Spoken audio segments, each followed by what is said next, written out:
जो मेरा बलोट मल्ला कलां का हुआ ना, उसमें कहीं मोहतरम ताज साहब ने बड़े रोड निकाले उससे पहले। मैं नहीं कहूँगा कि ताज साहब ने काम नहीं किया, लेकिन इस रोड में ताज साहब का भी कोई रोल नहीं था। आप तो आए, बड़ी देर से आए। अब हाँ, उस लोग कहते रहते हैं ये फलाने नहीं किया, ये फलाने नहीं किया। पब्लिक जो है, वहाँ के जो लोकल लोग हैं, आप आओगे इंशाल्लाह कलां में आपको मैं लेके चलूंगा। वहाँ के लोकल लोगों से पूछना कि इस रोड को किसने मेहनत किया, इस रोड को किसने लाया, किसका वादा था वो पूरा किया। ये तो मुझे भी पता है कहाँ से आज लोग इतने बेपादर नहीं है। जब ताज साहब डीडीसी बना तो उन दिनों में ताज साहब ने बेशक एक्जन साहब को जरूर फोन किए होंगे कि वो ताज साहब आया, थाला लतामार रोड पहुंचा। ताज साहब आया, पटगना में रोड पहुंचा। ताज साहब आया, चुरुंडा में रोड पहुंचा। आपको नामला तरखान वाला जो है, नीचे तरखान पति जो है, आपको वो भी रोड सैंक्शन आने वाला है। वो भी ताज साहब और डॉक्टर सिजाद के चमचे बोलेंगे हमने लाया। मुझे समझ नहीं आई कि एक चिट्ठी एक होती है, दूसरी दूसरी होती है, तीसरी तीसरी होती है। और ये कल ये लोग बोलेंगे भाई हमने लाया। अब झूठे लोगों से रफीक बलोट का क्या मुकाबला जनाब, एक शरीफ आदमी। ताज साहब जैसा मिनिस्टर हिंदुस्तान में पैदा नहीं होगा। कहता हूँ कि ताज साहब ने, मुझे भी लीडर ताज साहब ने बनाया, लेकिन जनाब मैं उड़ी के लोगों के साथ धोखा तो नहीं कर सकता हूँ ना। और हमें आज ताज साहब की कदर आ रही है कि ताज साहब क्या था, दूसरा मिनिस्टर क्या है। ताज साहब का रोल जरूर, मैं नहीं मानता हूँ कि ताज साहब का रोल जरूर रहा होगा। वो डीडीसी है भाई, कैसे आप इनकार करोगे भाई साहब। आप मेरी एक बात सुनिए, लेकिन झूठ झूठ ही होता है। अल्लाह के लिए अगर आप झूठ के तौर पर उड़ी के लोगों को लीडर तस्लीम कराओगे, बोलोगे ये लीडर ऐसा है, ये लीडर ऐसा है, तो कि आप कल गरकोट गए थे और मैंने भी वो फेसबुक पे पहले दिन की वीडियो भी देखी और दूसरे दिन की भी देखी। सबसे पहले आपको मैं ये बताना चाहता हूँ कि देखिए, पब्लिक के लिए जब काम करना होता है ना, वो दिल से करना होता है।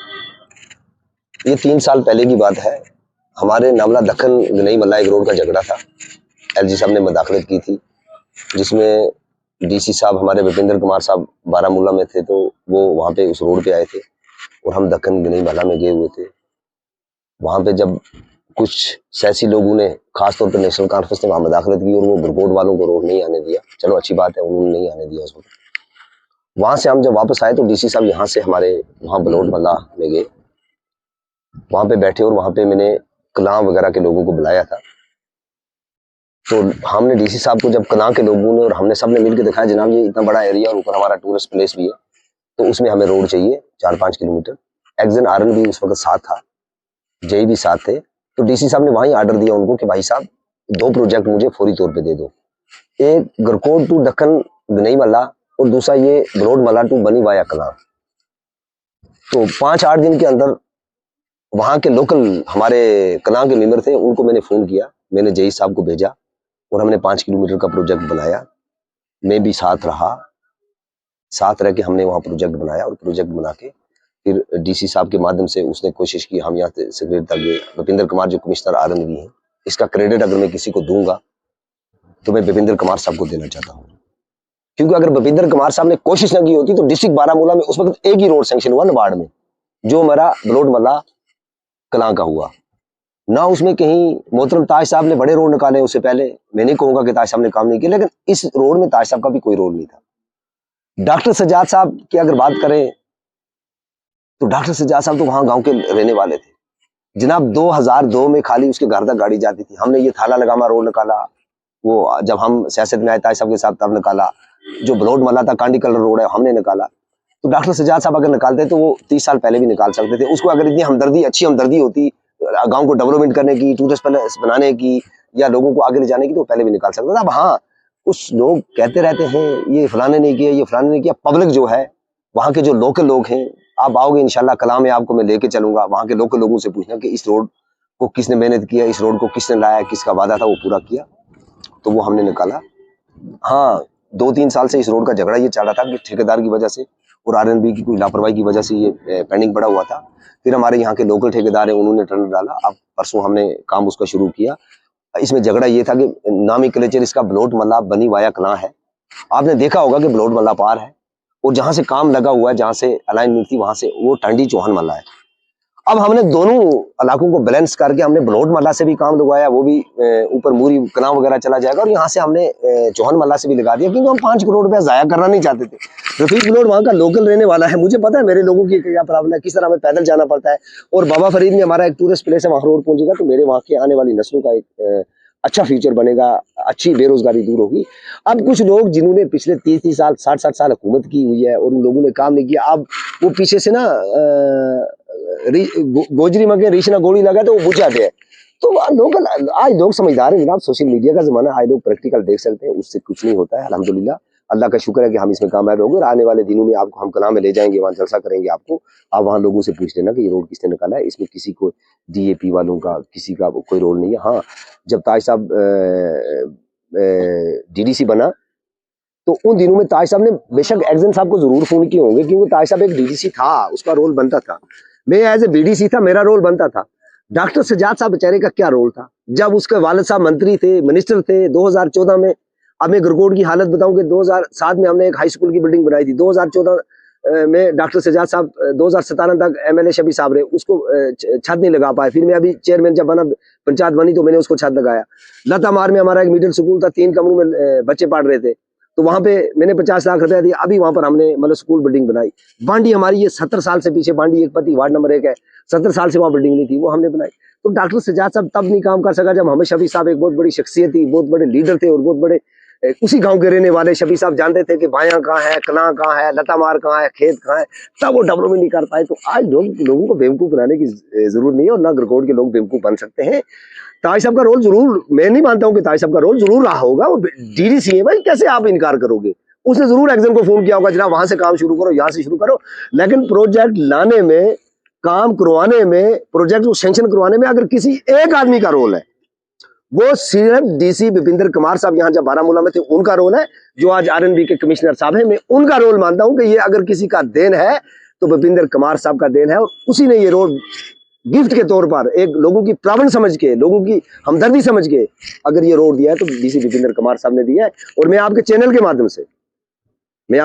माध्यम से अगर किसी का शुक्रिया अदा करता हूँ, दिल से शुक्रिया अदा करता हूँ, तो वो कमिश्नर सेक्रेटरी RNB जो आज विपिंदर कुमार साहब है, मैं उनका शुक्रिया अदा करता हूं कि उन्होंने ये कलाम वाला रोड और दूसरा हमारा गरईमला वाला रोड दिया है।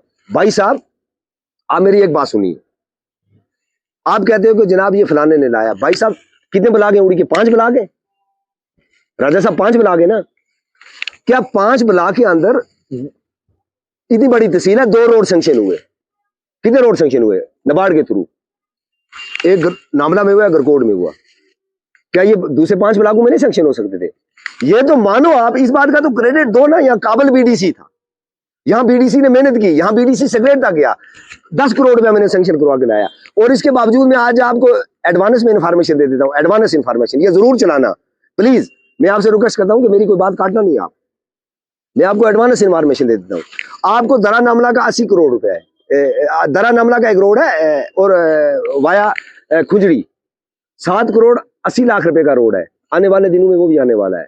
डॉक्टर सजाद ताज साहब बोलेंगे हमने लाया। आपको नामला तरखान वाला जो है, नीचे तरखान पति जो है, आपको वो भी रोड सैंक्शन आने वाला है, वो भी ताज साहब और डॉक्टर सजाद के चमचे बोलेंगे हमने लाया। आपको सूरा थंगा का रोड सैंक्शन आने वाला है, वो भी डॉक्टर सजाद और ताज साहब के चमचे बोलेंगे मैंने लाया। आपको फाजिल दिलावाड़ी का रोड आने वाला है, जो मैंने प्रोजेक्ट बना के इस वक्त पीक लाइन पर इंशाल्लाह मार्च अप्रैल में उनके टेंडर हो जाएंगे। वो ये कल ये लोग बोलेंगे भाई हमने लाया है। अब झूठे लोगों से रफीक बलोट का क्या मुकाबला जनाब? मैं एक शरीफ आदमी हूँ, मुझे तो दिल से लोगों का काम करना है। तो मुझे अपने उड़ी के लोगों को मैं गुजारिश करता हूँ कि अल्लाह के लिए यार, जो जिनके वालिद साहब मंत्री रहे, जो 30 साल से आपकी डेवलपमेंट नहीं कर सके, आज जब कोई काम करके लाता है तो बोलते जनाब हमने लाया है। 2-4 मैं किसी आदमी की, मैं गरकोट वाले की वाइट देख रहा था कि वो क्रेडिट देना चाहता था डॉक्टर सजाद शफी को। यार मेरे गांव का, मैं भी उसकी इज्जत करता हूँ, मेरा भाई है, लेकिन झूठ ही होता है। अल्लाह के लिए अगर आप झूठ के तौर पर उड़ी के लोगों को लीडर तस्लीम कराओगे, बोलोगे ये लीडर ऐसा है, ये लीडर ऐसा है, तो मैं नहीं चाहता हूं कि मेरी कौम के नौजवान, मैं सारी उड़ी के नौजवानों को, और खास तौर पे मैं गरकोट बी के कौम के नौजवानों को ये कहना चाहता हूं कि आपने हालत देखी है। 2002 से पहले जब इनकी हुकूमत होती थी तो गरकोट के लोगों को किस तरह गुलाम बना के रखा था। 2014 में जब ये आए तो किस तरह इन्होंने, इनका क्या हाल था। तो आज तो मुझे नहीं लगता कि मेरी कौम के नौजवान इनके गुलाम बनेंगे। पढ़े लिखे नौजवान है और इनकी बातों पे आएंगे। रफीक बलोच को भी अच्छी तरह जानते हैं और कौम के नौजवान नेशनल कॉन्फ्रेंस और डॉक्टर सजाद को भी अच्छी तरह जानते हैं। मैं लोगों से ये गुजारिश करूंगा कि प्लीज, हाँ, एक बात को मैं बखूबी तस्लीम करता हूं कि ताज साहब ने उड़ी की डेवलपमेंट की, ताज साहब ने उड़ी के काम किए, लेकिन जनाब ताज साहब उम्र रसीदा इंसान है, बुजुर्ग है, तो उम्र रसीदा इंसान अब उड़ी की नुमाइंदगी, इन पहाड़ों की नुमाइंदगी नहीं कर सकते। इसीलिए तो मैं ताज साहब से दूर हूँ। मैं तो ये भी क्रेडिट देता हूँ कि ताज साहब ने मुझे भी लीडर ताज साहब ने बनाया, लेकिन जनाब मैं उड़ी के लोगों के साथ धोखा तो नहीं कर सकता हूँ ना।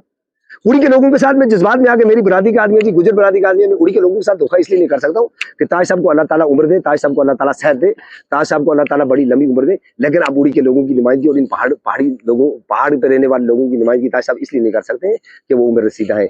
यहाँ के लोगों को एक ताकतवर लीडर चाहिए। 15 करोड़ रुपए का जनाब मैंने प्रोजेक्ट बनाया थाना लगामा का।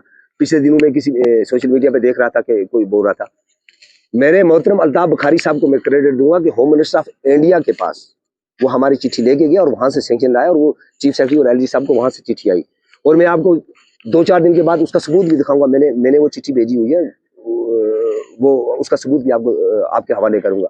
अब जो आदमी गांव का मेंबर भी नहीं है, जो आदमी गांव का नंबरदार भी नहीं है, जो आदमी गांव का कुछ भी नहीं है, वो आदमी बोलेगा मैंने ये किया, तो मुझे लगता है और साथ में नेशनल कॉन्फ्रेंस के 2-4 लोग बोलेंगे क्रेडिट टू फलाना, क्रेडिट टू फलाना। भाई साहब, मैं क्रेडिट लेना नहीं चाहता हूँ, क्रेडिट में देना चाहता हूँ गरकोट के लोगों को, जिन्होंने मुझे सरपंच बनाया, जिन्होंने ये समझा था कि रफीक बलोच कुछ कर सकता है। क्रेडिट में वहां की कला की आवाम को देना चाहता हूँ कि उनकी वजह से ये रोड सेंक्शन हुआ। जब मैं बीडीसी बना, जब मैं सरपंच बना, वहां के लोगों की वजह से, नामला के लोगों की वजह से। अगर ये 4-5 प्रोजेक्ट आएंगे तो उड़ी बला के लोगों की वजह से आएंगे, रफीक बलोच की वजह से, किसी ताज साहब की वजह से, किसी डॉक्टर सजाद की वजह से नहीं आएंगे।